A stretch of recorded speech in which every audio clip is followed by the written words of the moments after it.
ఈ రోజే డౌన్లోడ్ చేయండి, మీ ఫేవరెట్ షోస్ చూడండి. అమ్మ దగ్గరకు వెళ్లి విషయం అంతా చెప్పాను. అమ్మ వస్తుందా రాదా? రైతులొచ్చి అంత దీనంగా అడిగితే బాధ్యత లేని మనిషిలా మాట్లాడాను. అది గుర్తుకొస్తుంటేనే చాలా ఇబ్బందిగా ఉంది. ఈ సమస్యకి పరిష్కారం ఏంటో నాకేం అర్థం కావడం లేదు.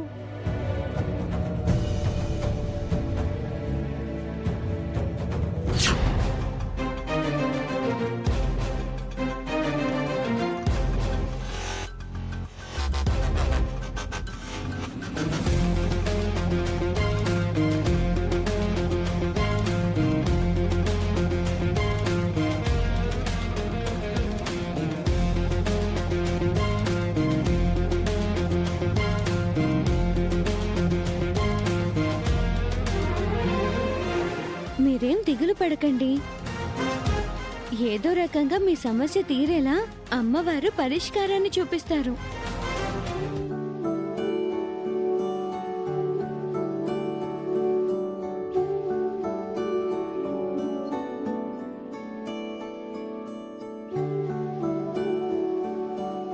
మళ్ళీ ఏం గొడవ పెట్టుకుందామని అక్క చెల్లెలొచ్చారు? వచ్చింది గొడవ కాదు, పరిష్కారం అనిపిస్తుంది. బాబు పంచుల పెద్దిరాజు, తమరు కాస్త ఆగుండమ్ము. అలే, ఎందుకు వచ్చారో ముందు చెప్పండి. మీ ఇంటి సమస్య మా ఇంటి దాకా వచ్చింది, అందుకే రావాల్సి వచ్చింది. పల్లెటూరు రైతులు మా దగ్గరకు వచ్చారు.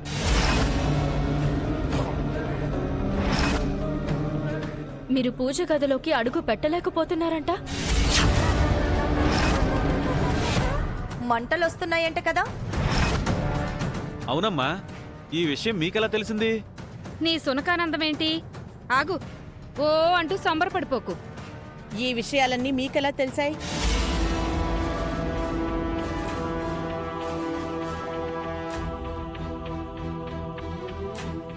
నా గురించి చెప్పేస్తారా ఏంటి?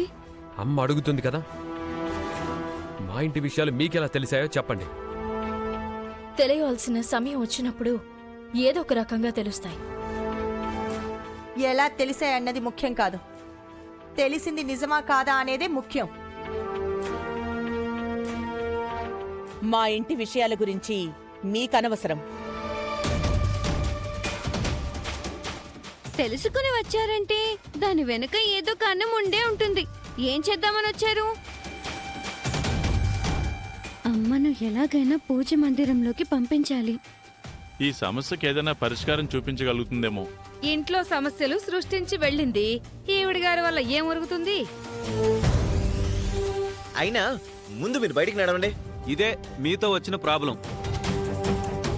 ఎప్పుడు మన ఇంట్లోకి అదృష్టం అడుగుపెట్టినా బయటికి గెంటేస్తూ ఉంటారు, బాధలను ఆహ్వానిస్తూ ఉంటారు. ఇంతకు ముందు మీరు పూజ గదిలోకి వెళ్లేవారని నాకు తెలిసిందండి. ఇప్పుడు పెద్దావిడ గారే వెళ్ళలేకపోతున్నారు, మీరు మాత్రం వెళ్ళగలుగుతారా ఏంటి?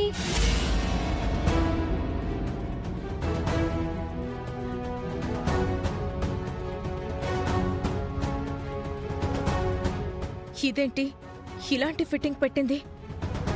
మీరు వెళ్ళలేరని నాకు అనిపిస్తుంది. వెళ్ళగలుగుతుంది, వెళ్ళలేరు. అవని వల్లనే అది సాధ్యం అవుతుంది. సాధ్యం కాదు. అవని మీద అమ్మవారి కృప ఉంది. పెద్దావిడ గారి మీదే లేనప్పుడు అవని గారి మీద ఎందుకుంటుంది? ఉందమ్మా. ఉండదు రాజంకుల్. అవని, నువ్వెళ్ళి చూపించమ్మా. వెళ్ళమనండి, అప్పుడు నమ్ముతాను. నేనేదైనా సరే కల్లారా చూడందే నమ్మను. అర్చన, నువ్వు ఈ విషయంలో జోక్యం చేసుకోవద్దమ్మా. ఇంటి నుంచి బయటికి పోయిన వారు పూజ గదిలో అడుగు పెట్టడానికి అర్హులు కారు. అర్హులు కారు, అర్హత లేదని మీరంటే సరిపోదు వేదవతి గారు. ఆ అమ్మవారి ఆశీర్వాదం మీకుందో నా చెల్లెలుకుందో ఇప్పుడే నిరూపిస్తాను. రావని. ఆగండి.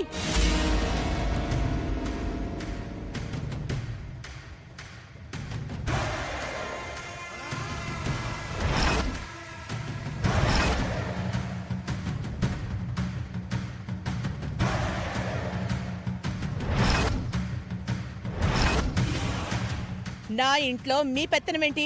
ఎవరు పవిత్రమైన వారో, ఎవరు ఆ పవిత్రని కోల్పోయిన వారో, ఎవరి మీద అమ్మ కటాక్షం ఉందో, ఎవరి మీద లేదో ఈ పరీక్షలో తేలిపోతుంది. అడ్డు తప్పుకో.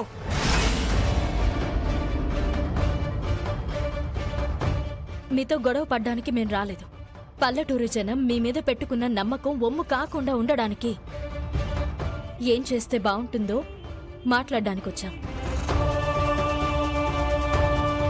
ఆ జనాల సమస్యలను తీర్చినందుకే కదా మీరు దేవతయ్యారు.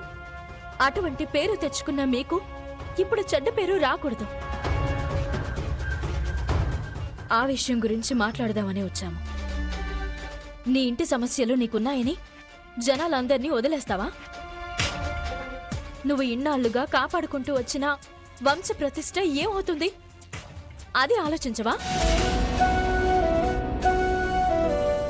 ఈవిడ ఏది ఆలోచించదు. నిన్ను ఇంకా ఏ విధంగా దెబ్బ కొట్టాలా అన్న విషయాల గురించి అయితే బాగా ఆలోచిస్తుంటుంది.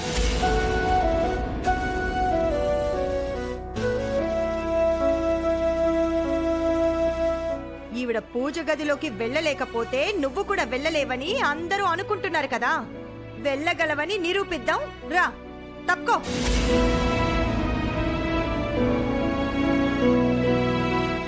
అందరం చూద్దాం రండి.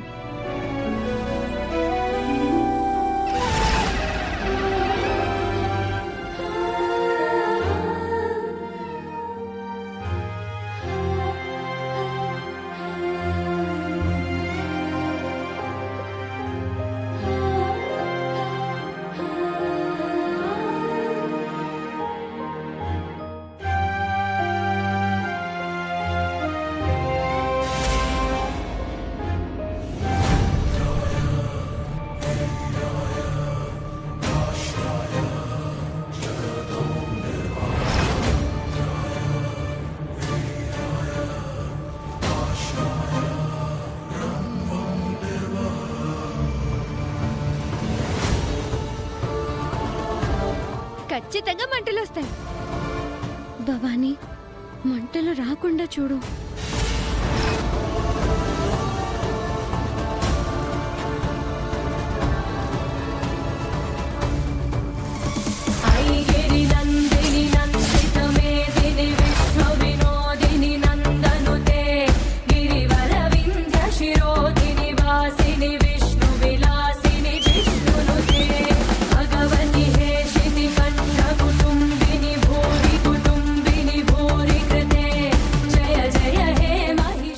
చెల్లెలు వెళ్ళగలిగింది వేదవతి గారు.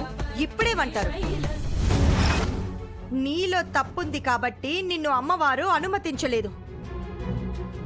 నీలో అన్యాయం ఉంది, అందుకే ద్వారం దాటలేకపోతున్నావు.